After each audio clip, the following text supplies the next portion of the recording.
आज इस सीरीज में हम लोग लेके आए हैं उदयपुर के दो बेहतरीन educationist professional in education, doctor Nadeem Chishti and doctor Goswami. Welcome.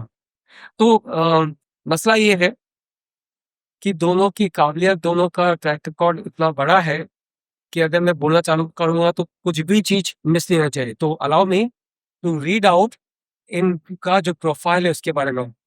तो आज के हमारे मेहमानों में जो डॉक्टर नदीम है, वो सिर्फ एक प्रोफेसर नहीं है, एक पूरा इंस्टीट्यूशन, 3 दशकों से भी ज्यादा शानदार टीचिंग एक्सपीरियंस, यूजी लेवल पर 30 साल, पीजी लेवल पर 25 साल और रिसर्च में 25 साल से ज्यादा का गहरा अनुभव। सोचिए कितनी जनरेशंस को उन्होंने शेप किया होगा। जूलॉजी के फील्ड में इनका काम सिर्फ क्लासरूम तक सीमित नहीं है। वाइल्ड लाइफ, लाइनोलॉजी, टॉक्सोलॉजी जैसे क्रिटिकल एरियाज में इन्होंने ग्राउंड लेवल रिसर्च की है और आज इनके नाम पर 80 से ज्यादा रिसर्च पेपर नेशनल और इंटरनेशनल जर्नल्स में पब्लिश हो चुके हैं। आपकी जानकारी के लिए, पूरी दुनिया में अगर किसी भी कंट्री का एजुकेशन लेवल को इवोल्यूट करते हैं तो वो रिसर्च के बेसिस से, चाहे वो MIT हो या चाइनीज यूनिवर्सिटी हो, उनकी रैंकिंग सिर्फ और सिर्फ रिसर्च पे होती है। तो डॉक्टर नदीम का ये काम उनको एक अलग तरीके से डिफ्रेंशिएट करता है बाकी कम्युनिटी से। सर ने सिर्फ रिसर्च के अलावा काफी और भी काम किया है। 6 PhD कंप्लीट करवा चुके हैं और 6 अभी परस्यू कर रहे हैं उनके अंदर में। यानी नॉलेज खुद तक नहीं रखा, लोगों से शेयर किया है। बुक्स की बात करें तो 16 से ज्यादा एकेडमिक बुक्स और चैप्टर पब्लिश किए हैं, जो आज भी UG PG स्टूडेंट्स के लिए एक स्ट्रॉन्ग रेफरेंस मटेरियल है। प्रोफेशनल ग्रेविटी इतनी स्ट्रॉन्ग है कि BNHS, oriental bit club, RSCA जैसी वर्ल्ड क्लास रिक्रूटर ऑर्गेनाइजेशन के लिए लाइफ मेंबर है और गूगल स्कॉलर, रिसर्च गेट जैसे प्लेटफॉर्म पर इनकी एकेडमिक प्रेजेंस ग्लोबली रिकॉग्नाइज्ड है। नदीम सर को 2 बार लाइफ टाइम अचीवमेंट अवार्ड से ऑनर किया गया है। 2023 में वाइल्ड लाइफ, लाइनोलॉजी और तफरीह में आउटस्टैंडिंग कॉन्ट्रीब्यूशन के लिए और 2024 में जूलॉजी के फील्ड में एक्सेप्शनल वर्क के लिए RBSc बायोलॉजी कमेटी के मेंबर रहे हैं, रीट और PTET जैसे बड़े एकेडमिक रिस्पॉन्सिबिलिटी संभाली है। यानी पॉलिसी लेवल से लेकर ग्राउंड लेवल तक और एजुकेशन सिस्टम इनका स्ट्रॉन्ग कॉन्ट्रीब्यूशन आया है। लेकिन दोस्तों, हर बड़ी सक्सेस के पीछे एक खूबसूरत पर्सनल जर्नी भी होती है। नदीम से खुद मानते हैं कि उनकी इस जर्नी में उनकी फैमिली का बहुत बड़ा सपोर्ट रहा है, खास तौर पे उनके अंकल जनाब कमरुद्दीन चिश्ती साहब, जिन्होंने उन्हें सिर्फ पढ़ाई में नहीं सिखाई बल्कि जिंदगी जीना सिखाया। स्विमिंग, साइकिलिंग, समर वेकेशन का एंजॉयमेंट, छोटी छोटी अचीवमेंट खुशियां ढूंढना और हर हालत में पॉजिटिव थिंकिंग रखना, ये वैल्यूज ही आगे चल के उनकी पर्सनालिटी के असली स्टैम्प बनी। वो एक ऐसे मेंटर हैं जो किताबों से आगे बढ़कर लाइफ सिखाते हैं। सिंपल अल्फाजों में कहें तो वो सिर्फ पढ़ाते नहीं, ये एजुकेशन को लाइव करते हैं, रिसर्च को ड्राइव करते हैं और स्टूडेंट को इंस्पायर करते हैं। इनका एकेडमिक परफॉर्मेंस इंडिकेटर, एम आई राइट सर, इंडिकेटर, इसको पूरे राजस्थान में सबसे ज्यादा है, जिन्हें राज्य का सबसे शीर्ष शैक्षणिक विद्वान आता है। राजस्थान के किसी भी सरकारी व संस्थान में उनके नाम 23 पंजीकृत पेटेंट हैं, जो राजस्थान में हाईएस्ट है। तो दोस्तों, बड़े फख्र के साथ हम इस्तेमाल करते हैं डॉक्टर नदीम चिश्ती का। Thank you sir. उनके साथ है हमारी दूसरी खास मेहमान डॉक्टर हीना, एक ऐसा नाम जो एजुकेशन, रिसर्च, लीडरशिप तीनों को एक साथ डिफाइन करता है। 25 साल से ज्यादा का शानदार एक्सपीरियंस, साइंस, कॉमर्स, मैनेजमेंट तीनों डोमेन में इक्वली स्ट्रॉन्ग पकड़ और आज एक रेस्पेक्टेड प्रोफेसर के तौर पर faculty of management studies Rajasthan Vidyapeeth में अपनी सेवाएं दे रही हैं। डॉक्टर हीना खान एक ऐसी पर्सनैलिटी जिन्होंने ट्रेडिशनल एजुकेशन को मॉडर्न के साथ ब्यूटीफुली कनेक्ट किया है। नेशनल एजुकेशन पॉलिसी 2020 और इंडियन नॉलेज सिस्टम को बिजनेस एजुकेशन के साथ इंटीग्रेट किया है। ये इनकी पहचान बन चुकी है। इनकी जर्नी खुद में बेहद इंस्पायरिंग है। जूलॉजी में गोल्ड मेडलिस्ट, मैम हम तो पॉज भी नहीं ला पाए, और फिर मैनेजमेंट में PhD, यानी साइंटिफिक थिंकिंग और स्ट्रेटेजिक लीडरशिप का एक पावरफुल संगम है।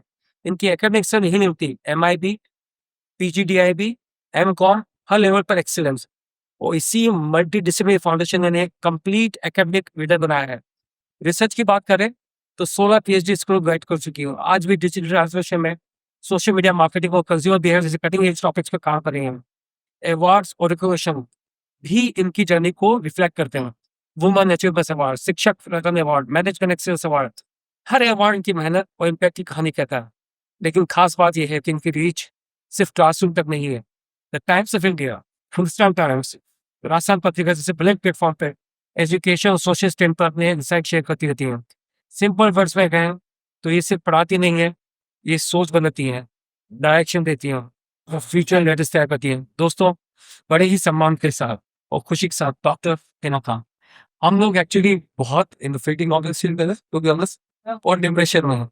इतने ज़्यादा आप दोनों को, लेकिन इस कदर काबिल लोग हमारे से we are really feel blessed and really feel obliged. क्या हम दोनों का मतलब कम काबिलियत है? बिल्कुल भी नहीं, नंबर वो काबिलियत से नहीं जोड़ सकते हैं।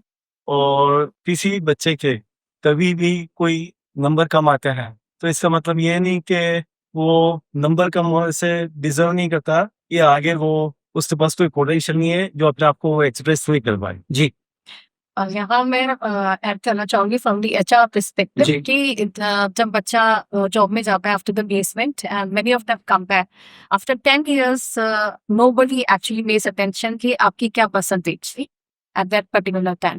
What they focus on is कि आपका जो स्किन सेट है वो कैसा है, how you are performing under pressure and what kind of communication is there. तो पेरेंट्स को I would like to say that जो आपके मार्क्स होते हैं वो एक्चुअली आपकी एंट्री वीजा के पॉइंट ऑफ व्यू से आप इसको कह सकते हैं, बट अगर आपको जर्नी कंप्लीट करनी है तो उसके अंदर आपकी पर्सनैलिटी का बहुत बड़ा रोल होता है। अच्छा, इसमें एक बात और है डॉक्टर हिना कि बड़े शहरों में कम हो रहा है, लेकिन छोटी कम्युनिटी में यहाँ लोग कनेक्टेड हैं, काफ़ी मिलते जुलते हैं। डॉक्टर ने आपसे पूछना चाहूँगा कि कई बार मैंने देखा है लोग कंपेयर करते हैं, मेरे बच्चे के इतने मार्क्स, उसके इतने मार्क्स। क्या ये हेल्दी है? क्या नेचुरल है? इसको अवॉइड किया जा सकता है इधर? ये बिल्कुल अनहेल्दी है। और कंपैरिजन अगर आप पेरेंट्स के अंदर भी बच्चों के साथ कंपैरिजन करोगे तो एक बच्चा दूसरे बच्चे के बराबर नहीं होता है। जी, तो इस कंपैरिजन को फैमिली में देख रहे हैं या क्लास लेवल में देखें या सोसाइटी के अंदर देखें तो कहीं जस्टिफिकेशन नहीं है कि ये कंपैरिजन कहीं जस्टिफाइड करता हो कि एक पेरेंट्स के दो बच्चे एक जैसे हो सकते हैं। ट्विंस भी एक जैसे नहीं होता है, तो ट्विंस के अंदर भी अगर डिफरेंस है तो अलग अलग बच्चों का माइंड सेटअप, उसका सोचने का तरीका और उस ये बहुत ही इम्पोर्टेंट है क्योंकि आज हम लोग कुछ पेरेंट्स से बोल रहे थे और हमारे सामने ही हुआ है कि अपने ही घर में कंपैरिजन चालू हो गया। वो बच्चे का फेस देखने लायक था। मैं चाहता हूँ आप इसको थोड़ा-सा और एक्सप्लेन करें कि कितना डैमेज करता है बच्चे की साइकी को ये? 30 साल के करियर में हर एक दो साल में एक ऐसा एग्जाम आता है अच्छा, जो हम कोट कर सकते हैं कि किस तरह से बच्चा, हर बच्चा एक अलग होता है। तो मेरी एक स्टूडेंट है और बहुत वो प्रेज भी करती है और सम्मान भी देती है।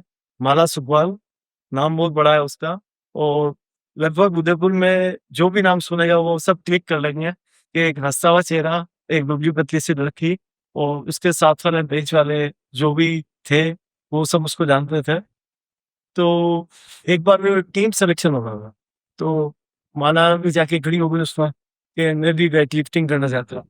तो इंस्ट्रक्टर हैं और उस टाइम के जो भी फिजिकल इंस्ट्रक्टर थे उन्होंने ये कह के कि यू आर अंडर वेट, और उसने उसको चैलेंज दे दिया और उस पे कंटिन्यू काम करते रहे।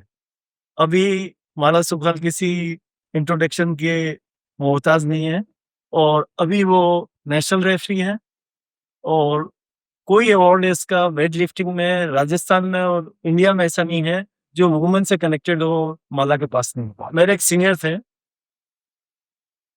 वो उनको फिजिकल केमिस्ट्री में सेकंड ईयर में सब्जेक्ट चाहिए थी, सब्जेक्ट। हाँ जी।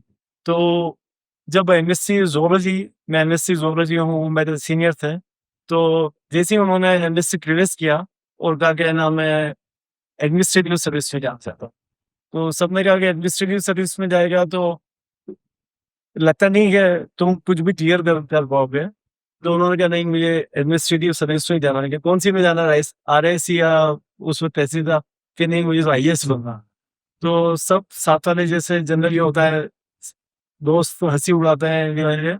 ही वॉज वेरी अवाइड और उसको उन्होंने चैलेंज लेके और इन सेकंड अटेम्प्ट उन्होंने आईएएस प्रॉपर क्लियर किया और वो अभी आंध्रा में कलेक्टर रह चुके हैं।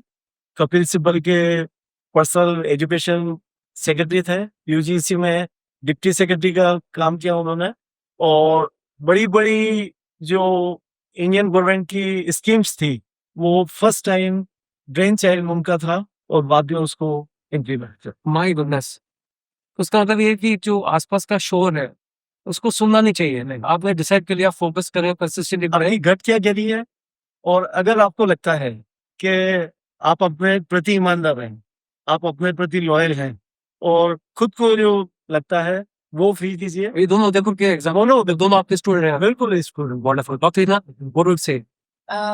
Here I would like to add something. Sure. कि when we talk about comparison, सबसे पहले चीज तो ये कि कंपैरिजन हमको करना ही चाहिए if it is negative. Parents अगर कंपेयर करते हैं तो what we actually do is we inflict a trauma on the child. दो सिबलिंग है, साथ में रह रहे हैं, उठे बैठे साथ, everything they are doing together.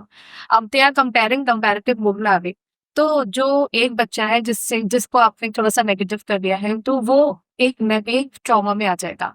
And believe me, I've seen the cases that trauma is carried over lifelong. I've seen in my college, like I've seen students who have this kind of trauma in school. And इसमें ये भी चीज मैंने देखी है, not only parents, even teachers play a very important role.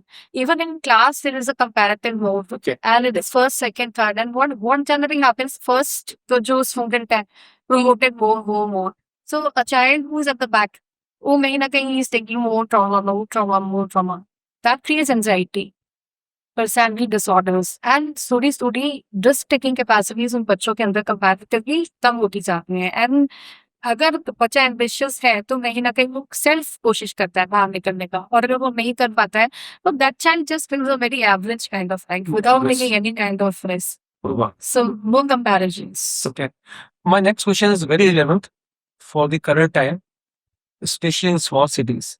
There the success जो define की है, उसका मतलब कि अगर आप डॉक्टर बनो या इंजीनियर बन गए हो या फिर आप आईएएस या गवर्नमेंट सर्विस में चले गए, एडमिनिस्ट्रेटिव में, या बस केस ये है, क्या जिंदगी इसके बियॉन्ड कुछ भी नहीं? क्या सक्सेस का मतलब नहीं होता? रियल प्रैक्टिकली बता रहा हूं, पेरेंट्स के लिए कि सक्सेस का मतलब ये चार चीजें हैं तो इसके अलावा हो सकता है। नहीं, करियर डेफिनेशंस जो पहले हमारे टाइम में दी जाती थी, and career definitions that we have right now, बहुत डिफरेंस है. अगर हम करियर डेफिनेशंस को डिफाइन करें तो those career definitions were past. We should talk about present, and then we should also use the future, how we are going to do it. अभी right now अगर हम career options देखें तो there is a wide range of career. पहले ऐसा होता था कि there used to be kind of form line that it is science, it is commerce, it is arts. I mean हमारे टाइम में ये होता था, तीन ही सब्जेक्ट होते थे. बट अभी जो new education policies they are permitting you to go for any kind of combination. So it is not must कि you go only medicine. We are getting students in MBA who have degrees which are actually having the arts subjects also, and the commerce subject also, and some science subject also. And we cannot refuse to have that go because you have taken all these subjects. We will not give you admission. So it is you have more options. Then again, there is a very good thing. Combination is available now. For example, if it is psychology. Psychology can be combined with artificial intelligence. It can be combined with different other areas, robotics, because it is neuroscience we are talking about. So science can be combined with therapy also. So there are different combinations. Robotics, security, and then prompt engineering right now is very popular. So you have lot many. तो आप इसके बारे में थोड़ा हमको बताएंगे, ये जो डॉक्टर मेडिकल का जो विशेष साइकिल है, इसे कैसे बाहर निकलो? जरूरी क्या है इसके नाम कोई करियर नहीं है डॉक्टर में? आपके पास बहुत करियर ऑप्शंस अवेलेबल हैं. पहले ये होता था कि हमारे पास सिर्फ ये ऑप्शन होता था, साइंस, कॉमर्स एंड आर्ट्स. जी. हमको सिर्फ ये एक चीज बताई जाती थी. अब अगर हम देखें तो करियर ऑप्शंस बच्चे के पास बहुत सारे अवेलेबल हैं. आप कॉम्बिनेशंस भी ले सकते हैं और आप सिंगल ऑप्शंस भी ले सकते हैं. न्यू एजुकेशन पॉलिसी ने आपको ये परमिट कर दिया है कि आप जैसा चाहे कॉम्बिनेशन ले सकते हैं. क्योंकि आप कॉम्बिनेशन कर सकते हैं तो आप साइकोलॉजी को डिफरेंट एरियाज है उनके साथ आप जोड़ सकते हैं. अगर आप साइंस ले रहे हैं तो साइंस के अंदर भी अगर आज की डेट में बच्चा एडमिशन लेते हैं तो सिर्फ कंप्यूटर साइंस नहीं करता है, आपके पास ऑप्शंस है. आप आर्टिफिशियल इंटेलिजेंस ले सकते हैं, आप रोबोटिक्स ले सकते हैं। तो आपकी जो डिग्री है, आप किस में स्पेशलाइजेशन करना चाहते हैं, वो आपको बिल्कुल उसके अंदर परमिशन मिलती है। You can do it also.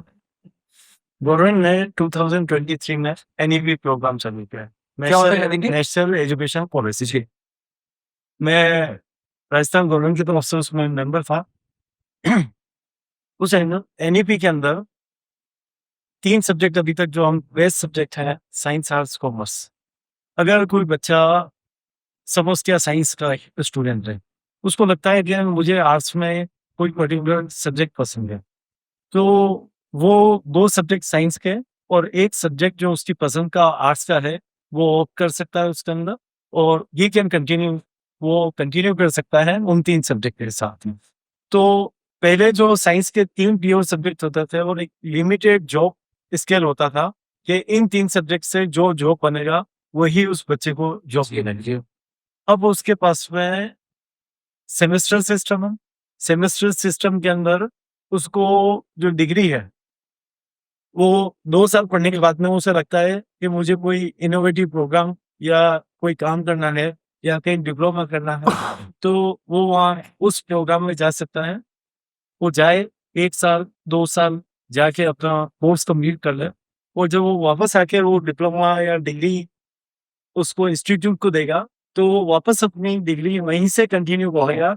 Fail जैसी कोई चीज अब इसमें नहीं हो सकती। ये कंसेप्ट बिल्कुल नहीं पता। एंट्री एग्जिट लास्ट कल की बात है, कल राजस्थान गवर्नमेंट ने इंडिया लेवल पर एक एमओयू साइन किया है, जिसमें 6 विदेशी लैंग्वेज को प्रोफेशनल के द्वारा पढ़ाया जाएगा। अच्छा, सभी जगह पूरे सभी राजस्थान के सभी कॉलेज, सारे काम तो जर्मनी है, फ्रेंच है, स्पेनिश है, और इंग्लिश तो चल ही रही है इसके अंदर, एक ये हो गया। और 2 इंडियन लैंग्वेज, वो स्कूल लेवल से 2 इंडियन लैंग्वेज, जिसमें संस्कृत हो सकती है, हिंदी तो यही है, और उर्दू हो सकती है।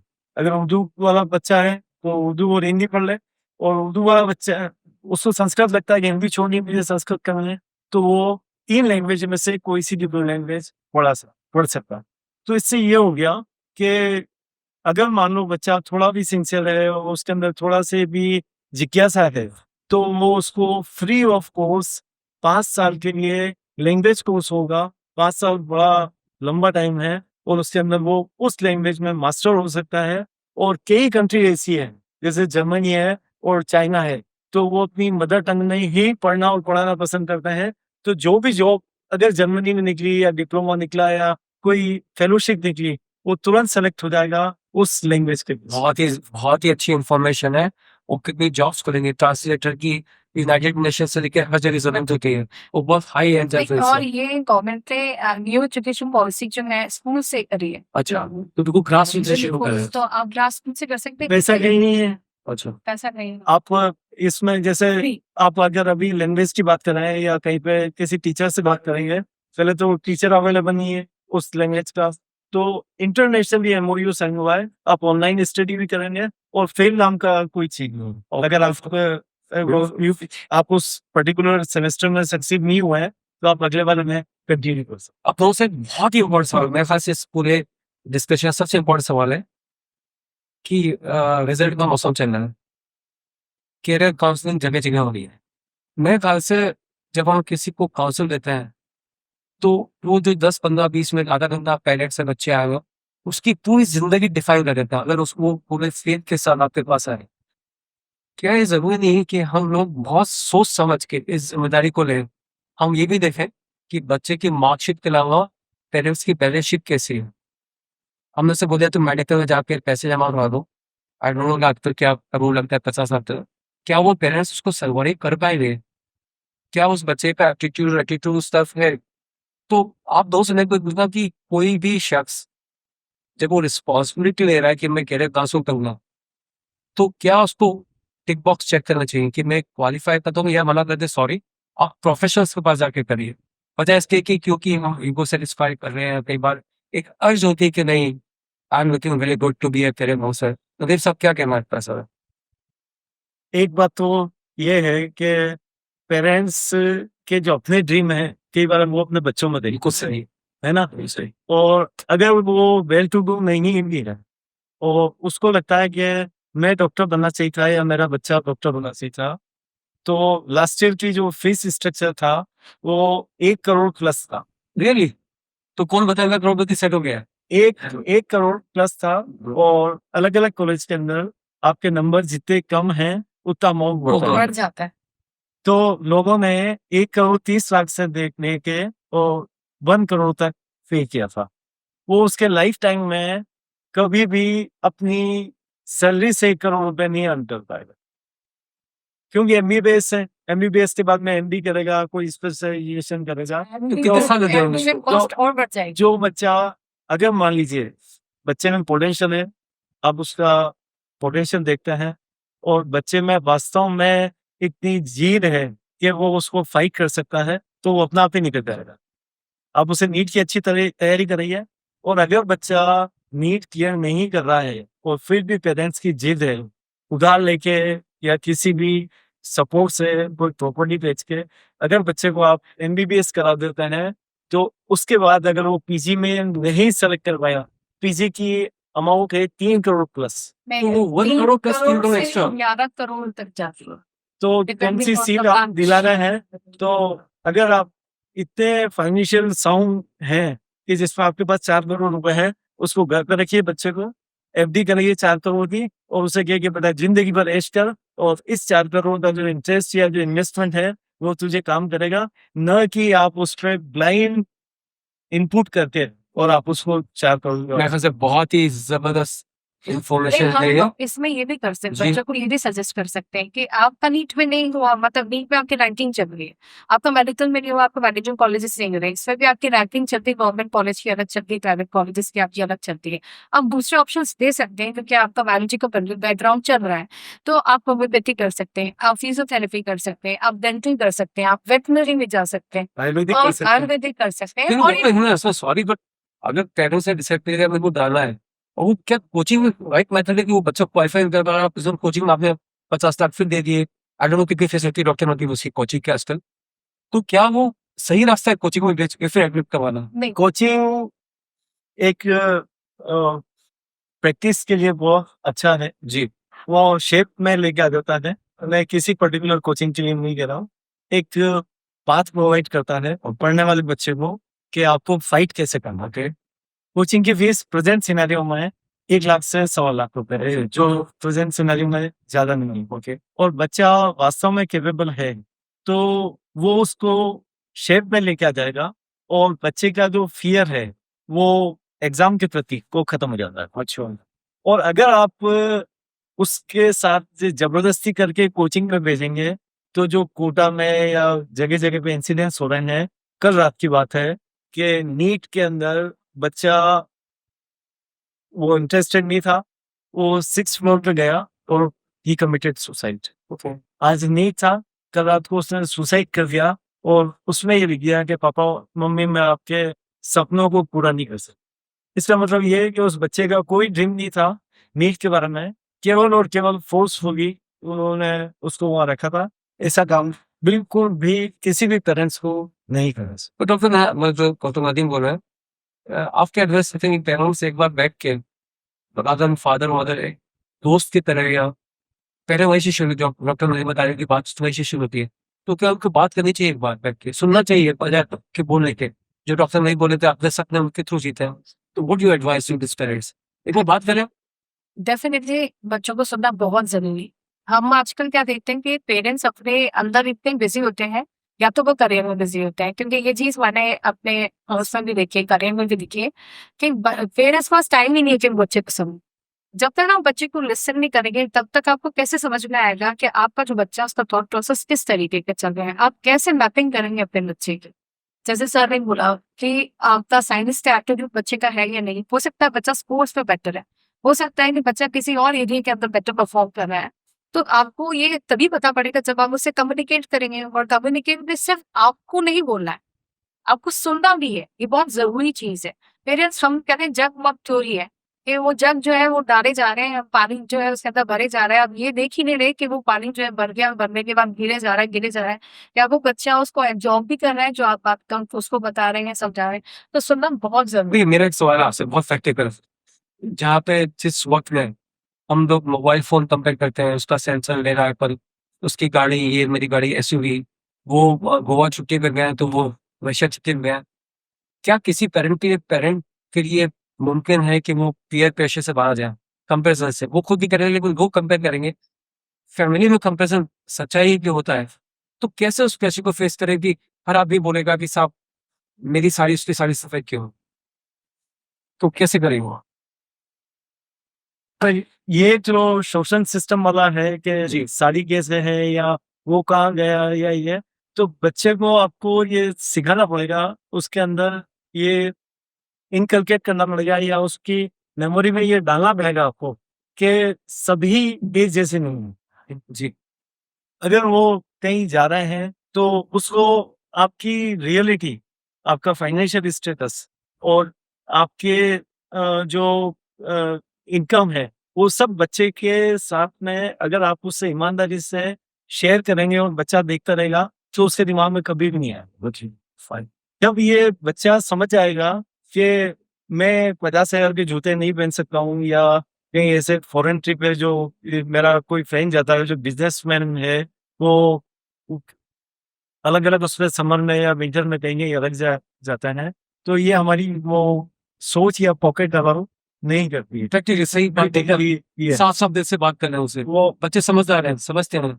और आप उसे ग्रूम करेंगे ना, शुरू से आप उसको रियल फैक्ट से बात करेंगे और आपके बीच में अगर गैप नहीं है, तो कभी ये प्रॉब्लम तो आपका कहने का मतलब डॉक्टर नवीन के जो झूठ लोग बाहर बोलते हैं ना, वो घर में बोलना शुरू कर देते हैं, बच्चे उस पे यकीन करते हैं, ये बोल रहे हैं? बिल्कुल, बिल्कुल। ये अगर ये जो हो रहा है, जो फॉल्स हो रहा है, जो हम बाहर भी दिखाना चाहते हैं और यही अगर हमने घर में भी क्रिएट किया हुआ है, तो कभी भी है ना दोनों के बीच के डिफरेंसेस खत्म नहीं होंगे। Very good information. तो है ना, कैरियर कैसे सेलेक्ट करना चाहिए बच्चे को?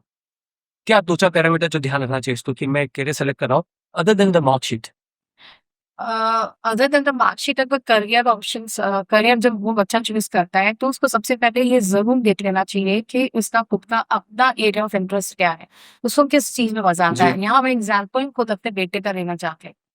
मेरा जो बड़ा वाला बेटा है उसे ह्यूमैनिटीज ही, वही पेयर प्रेशर था, साइंस वाला प्रेशर था। 10th में उसका एवरेज मार्क्स से कोई बहुत ज्यादा अच्छे मार्क्स थे, क्योंकि इंडिया में मार्क्स की कैटेगरी होती है कि 90% नंबर पे तो अच्छे हैं, अदरवाइज अच्छे नहीं है। तो बट प्रेशर ये था कि डॉक्टर करना है, साइंस ले लो, तो साइंस ले ली उसने। कोचिंग में गया, 2 महीने बिल्कुल उसने दबा के कोचिंग करी। फिर उसके बाद कोचिंग में टेस्ट भी दिए, सब कुछ लिया। फिर कई दिन वीवर बैठे हुए थे, डिस्कस कर रहे थे, क्योंकि ये चीज बहुत इंपॉर्टेंट है। जैसा बात बोली कि आपको कम्युनिकेशन, बात हर दिन करनी है। अच्छा। आपको ऐसा नहीं करना है कि आज बात करी, 1 हफ्ते बाद वापस मैंने बात करी, फिर 10 दिन बाद मुझे याद आया, फिर मैंने बात करी। बात आपको हर दिन करनी पड़ेगी। तो उससे उससे पूछा मैंने कि कैसा चल रहा है, क्या चल रहा है, क्या अच्छा चल रहा है, मार्क्स भी आ रहे हैं, सब कुछ आ रहे हैं, बट अगर ऑनेस्टली आपको बताऊं, दिल की बात बताऊं, मैं कहा बताओ, तो मजा नहीं आ रहा। उधर क्यों नहीं मजा आ रहा है कि मुझे ये समझ में नहीं आ रहा है कि इलेक्ट्रॉन, प्रोटॉन, न्यूट्रॉन प्रूफ क्या करना चाह, वो अपनी साइकिल को ऐसे क्यों रन करना चाह रहे। मैं कहा किस में मजा आता है? कहते हैं भी ऐसा होता है कि जब ऐसा पढ़ता हूँ 45 मिनट्स बाद मुझे ऐसा लगता है कि चक्कर काट के आओ। ये रियल स्टोरी बता रहा हूँ आपको। तो मैंने कहा फिर किस में ऐसा लगता है कि नहीं हो, तो फिर कहते हैं जब मैं हिस्ट्री पढ़ता हूँ, ज्योग्राफी पढ़ता हूँ, साइकोलॉजी पढ़ता हूँ, तो मैं 8 घंटे में पढ़ता हूँ, तो मुझे ऐसा नहीं लगता कि मैं उठूं। तो मैंने कहा चेंज योर फील। तो उसने कहा कि वो उसको भी उतना ही शौक लगा जितना जिस हाँ, बहुत कैजुअली बोला मैंने उसको कि कर लूँ। उन्होंने कहा बिल्कुल कर लूँ। तो अगेन वो ये चीज बहुत इंपॉर्टेंट होती है कि कॉन्फिडेंस। और आपने बनाई तो बहुत अच्छा कर रहा है यस माशाल्लाह। यस अभी एक्चुअली बात उसके बाद मुझसे 12th टॉप किया सोचिए आप। And he had 97%। उसके बाद उसने अपना साइकोलॉजी फील्ड लिया, कनाडा गया, सब सेल्फ किया उसने। हिंदू में उसका एडमिशन, टॉप यूनिवर्सिटीज जो हम इंडिया की मानते हैं। तो सोचिए आप इतना एक सुना है आपने बैठ के ओपन हार्ट से। डॉक्टर खुद एक बात है कि लोगों का प्लान होता है, ड्रीम होता है, गोल होता है, फोकस होता है, मेरे को ये बनना है। क्या बच्चों को प्लान बी भी होना चाहिए? तो बिल्कुल प्लान भी होना चाहिए।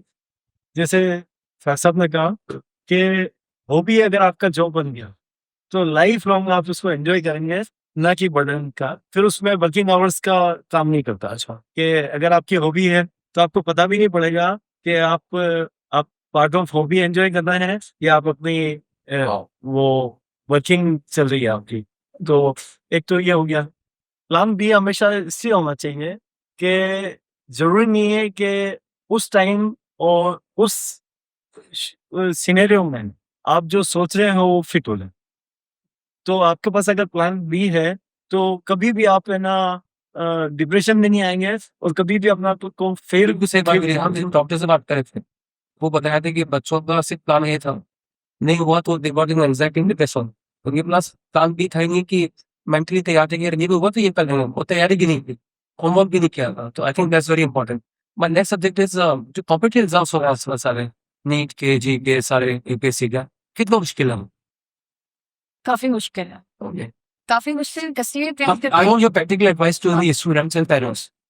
क्योंकि अगर हम देखें हर साल जो है जो पैटर्न है वो पैटर्न तो आपका इम्प्रूव होता ही जा रहा है। प्लस दूसरा क्या है कि जो बच्चे आपके जो कॉम्पिटिटिव एग्जाम में बैठते हैं उनका नंबर बढ़ता जा रहा है, सीट्स तो आपके लिमिटेड है। और फिर उस वो कंपैरिजन के साथ में जब हम ये देखते हैं कि जो दूसरे बच्चे प्रैक्टिस कर रहे हैं, जैसे समय का कोचिंग, अब कोचिंग में आप क्या कर रहे हैं, आप हर जने को प्रैक्टिस करा रहे हैं। तो हर जना जो आपके साथ कम्पीट कर रहा है वो सारे जितने भी कंपटीशन में वो सारे प्रैक्टिस करके आ रहे हैं।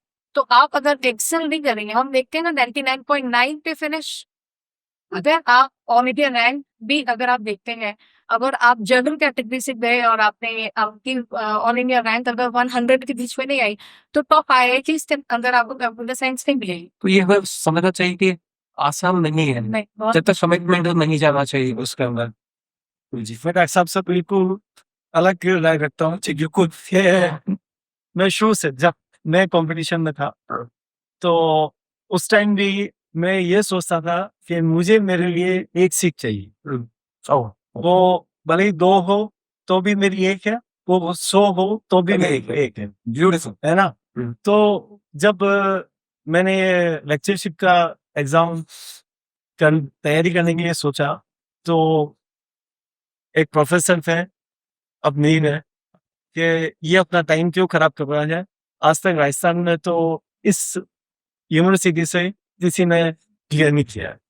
उस टाइम 92-93 में नेट बहुत बड़ा नाम था और कोई कोचिंग नहीं थी, कोई नोट्स नहीं थे, सब अपने आप करना पड़ता है।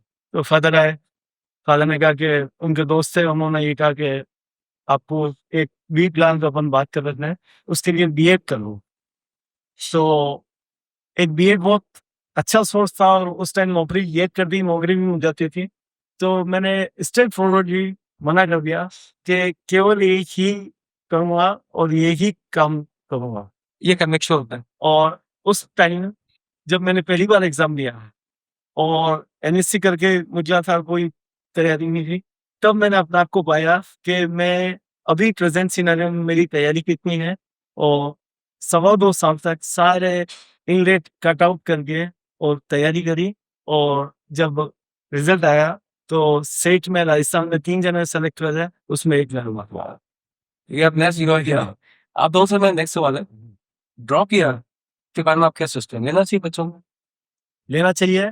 और क्योंकि किसी भी एग्जाम के किसी भी क्लास के साथ में जब बच्चा करता है तो उसके पास में 2 असाइनमेंट उस टाइम, अगर आप 12th के साथ तैयारी कराएंगे तो 12th के परसेंटेज बिगड़ जाएंगे।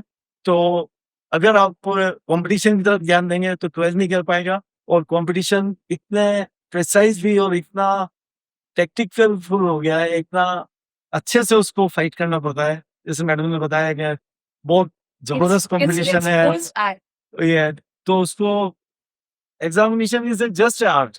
ओके, शुरू से यही मानता हूँ, अभी तक यही है कि उसमें आप कितने अच्छे से उसको परफॉर्म कर रहे हो, पेश कर रहे हैं, तो आप उसमें उस नंबर में आएंगे कि ये। और नंबर जो बढ़ रहा है और इस दिन जो कंपटीशन है वो हमेशा 20% बच्चों में मिलता है। Okay, beautiful sentence. जो जैसे आज देखा था कि 22,60,000 बच्चे का, तो जो ओरिजिनल कंपटीशन है वो 2,60,000 है ना।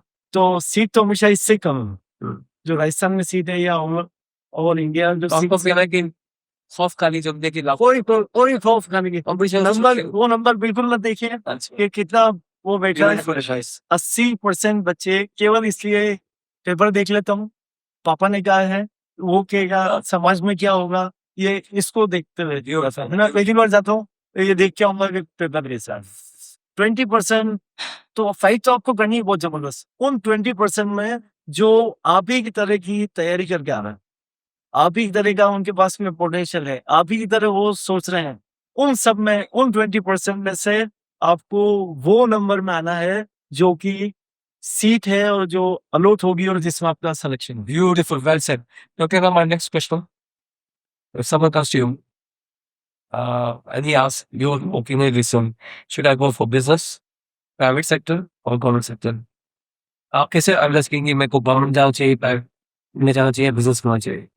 मैं पहले उसको एक बोलूँगी कि आप ये डिसाइड करो कि आपकी रिस्क टेकिंग कैपेसिटी क्या है, क्या आपकी अप्रोच है। अगर आप रिस्क नहीं लेना चाहते बिल्कुल भी और आप सेफ खेलना चाहते हो तो government is the best option. आप ये सबसे अच्छी चीज़ है कि आप गवर्नमेंट में चले। जी, बट अगर आप ये चाहते हैं कि आपको आपका आप कहते हैं कि मेरे को ज़्यादा पैसा कमा रहे, क्योंकि देखिए गवर्नमेंट में तो आपकी फिक्स इनकम है और आपका फिक्स काम है। आप सुबह जाएँगे, शाम को आ जाएँगे, फिक्स तनख्वाह आपकी जो 1 तारीख को आ रही है वो आपकी आ जाएगी। बट अगर आप प्राइवेट की बात करते हैं तो प्राइवेट के अंदर आपके पास ऑप्शंस बहुत अवेलेबल हो जाते हैं। आपकी आप जितना वर्क देंगे उतना ही आपको मनी मिलेगा। तो बट वहाँ पे अगर हम देखें तो ये कैसे हो रहा है, परफॉर्मेंस हो रही है। तो आपको परफॉर्मेंस रिस्क इसके अंदर देखने पड़ेंगे। और अगर हम देखें बिज़नेस की बात करते हैं तो बिज़नेस एक्चुअली में जो है कैलकुलेटेड रिस्क है। और अगर कैलकुलेटेड रिस्क है तो उसके अंदर फिर आप ये देखें कि आपको गैम्बलिंग नहीं करनी है, बट आपको प्लान तरीके से कैलकुलेट करके करना है। अगर आपने अच्छा किया है तो आप बिज़नेस में बहुत कुछ कर सकते हैं। beautiful. Now I have a rapid fire sort of thing because you are so experienced. तो जो पहले आएगा आपके दिमाग में वो सही जवाब होगा। बच्चे फेलियर को कैसे हैंडल करें? तो तुम ग्रोथ के माइंडसेट से है। नमस्कार जी। फेलियर एक तो कंडीशन क्या थी उस टाइम जिसके कारण वो फेल हुआ, और दूसरा ये कि वो जिसमें फेल हुआ वो उसका इंटरेस्ट था या नहीं, पेरेंट्स के द्वारा लादा गया उसके ऊपर, या फिर वो केवल ऑफ करके और वो दूर हो गया। तो ये रीजन हो सकता है फेलियर। डॉक्टर योड़ा, मोबाइल दोस्त से दुश्मन? डिपेंड्स कि आप किस तरीके से उसको यूज करना है। हम्म। अगर प्रेजेंट सिनेरियो में तो जितना भी मोबाइल या अब हम नेट की बात कर रहे हैं या जो सिस्टम है, ये गजब है सोर्स ऑफ इंफॉर्मेशन का। ये सोच नहीं सकते हैं कि इस लेवल की इंफॉर्मेशन अगर हमें होती या पहले होता तो का मतलब इसका ये, तो अगर पॉजिटिव यूज कर रहे हैं तो इसका बराबर कोई चीज नहीं है, और नेगेटिव यूज कर रहे हैं तो इसके बराबर कोई दुश्मन है। आप दोनों से एक सवाल है और मैं इसके दो जवाब चाहूंगा, स्टूडेंट के या पेरेंट्स के लिए। अगर बच्चा स्ट्रगल कर रहा है पढ़ाई में तो क्या एडवाइस बोलूंगा?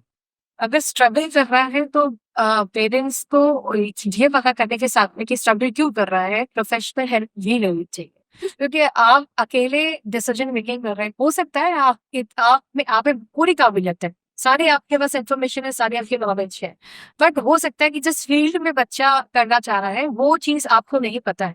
तो हेल्प लेने में कोई नथिंग, कुछ इसमें कुछ हार्म नहीं है, आप प्रोफेशनली हेल्प कर सर, कल यस्टरडे मेरा जो फ्रेंड है प्रोफेसर अजय चौधरी, साइकोलॉजिस्ट है ना, तो कल हम इसी टॉपिक पे बात कर रहे थे जी कि अगर कोई बच्चा वास्तव में स्ट्रगल कर रहा है तो यहाँ पर इंडिया में एक वही सेटअप कर दिया है कि काउंसलर से बात नहीं करनी है, साइकेट्रिस्ट से बात करना। साइकेट्रिस्ट के पास गए इसका मतलब पागल है, और काउंसलर के पास गए इसका मतलब समथिंग इज रॉन्ग, है ना। तो अगर आपका बच्चा आप उसे हैंडल नहीं कर पा रहे हैं और किसी रीजन के कारण वो लेकिन कर रहे हैं, या अच्छा बच्चा रिसीव करने लग गया, अच्छी परफॉर्मेंस से रिजल्ट आना बंद हो गया है, तो आपको तुरंत उसको काउंसलर से बात करवाना चाहिए, और that will give the marvellous result. Okay, यहाँ मैं ऐड करना चाहूंगी कि मैंने जब अपने बच्चों को सब्जेक्ट दिलाए थे तो साइकोमेट्रिक एनालिसिस होता है तो वो करवाया था, तो ये डिसाइड करने के लिए कि किस नियम के अंदर वो जाना चाहिए। तो बच्चों के पास पेरेंट्स के पास अवेलेबल है, और यही नहीं है, आजकल गवर्नमेंट ने भी कंपल्सरी कर दिया है कि आपको काउंसलर स्कूल के अंदर रखने होते हैं, और गवर्नमेंट स्कूल के अंदर भी अब काउंसलर्स की पोस्ट आने लग गई है। आप अगर नवोदय स्कूल पे जाएंगे, मेंढे पे जाएंगे तो काउंसलर्स आपको मिलेंगे।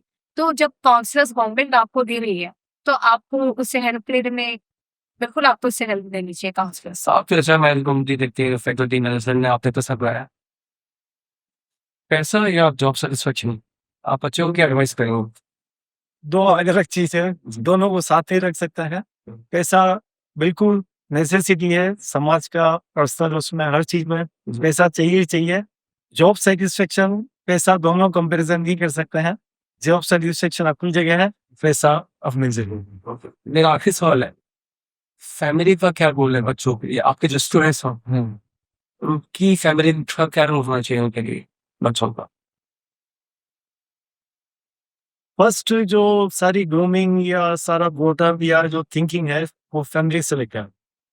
हमारे पास तो बहुत कम टीचर के पास में बच्चा बहुत कम टाइम के लिए रहता है और सारा के सारा ब्लेम टीचर के ऊपर आता है कि टीचर ने ये नहीं किया है या टीचर ने ये नहीं करवा सके या ये। फैमिली ही ग्रूम करती है, फैमिली ही उसको सपोर्ट करती है। और अगर फैमिली सपोर्टिव नहीं है तो डिप्रेशन या जो भी अपन पहले बात कर चुके हैं उसका मेन रीजन फैमिली है। फैमिली को लिसन करना बहुत जरूरी है। फैमिली के अंदर ये बहुत जरूरी है कि पेरेंट्स अपने बच्चों को सही तरीके से गाइड दें। सही। और जब तक आप उनको सुनोगे नहीं तब तक आपको ये पता ही नहीं पड़ेगा कि बच्चा एग्जैक्टली फील क्या कर रहा है। तो बहुत जरूरी है कि आप सिर्फ इन्फॉर्मेशन नहीं दें, आप लेक्चर नहीं दें। क्योंकि हमारे यहाँ क्या होता है, हम लोग एक लेक्चर मोड पे आ जाते हैं और मोड से बड़े टीचर्स होते हैं, हम तो ज्यादा लेक्चर मोड पे आ जाते हैं। तो वो नहीं, लेक्चर मोड तब आना चाहिए जब आप उसको लिसन करो। जी। तो पहले आप उसको लिसन करो और आप उसको गाइड करो। जो फर्स्ट गाइडेंस अगर फैमिली अच्छी करती तो आपको फ्रेंड्स की जरूरत ही नहीं पड़ेगी वहाँ। अगर सही गाइडेंस है तो they should always guide after listening कि बच्चा एग्जैक्टली चाहता क्या है। तो उसका मतलब ये है कि नंबर आपके पहचान नहीं है, नजर इम्पोर्टेंट है। तो फैमिली को सुनना ज्यादा चाहिए बोलने से, कंपैरिजन से बचना चाहिए। और जो नए एज की जो इंफॉर्मेशन है, जो नदीम साहब बताए थे कि इतने सारी लैंग्वेज शुरू हो रहे हैं, सारे पेरेंट्स को या बच्चों को खुद को अपडेट लेना चाहिए कि क्या नए ऑप्शंस अवेलेबल हैं। और डॉक्टर नदीम, आपकी एक बात बहुत अच्छी थी कि जो बाहर का फसाद है हो रहा है उसको घर में मत लेके आइए। अगर बच्चे ने यकीन करना शुरू कर दिया कि जो बाहर बोल रहे हैं वही घर में, तो बहुत मुश्किल हो जाएगी उसको उससे बाहर निकालना भी। और आपका ये था कि आपका पर्सनल एग्जाम्पल आपने दिया है, कहते हैं कि प्रैक्टिस एंड प्रीचिंग दोनों अलग, लेकिन आपने जो टीच किया और प्रैक्टिस किया घर में अपने बेटे के लिए, सच है ये आप साइंस से ह्यूमैनिटीज में किसी पर। Thank you much, really appreciate it. Thank you, blessed.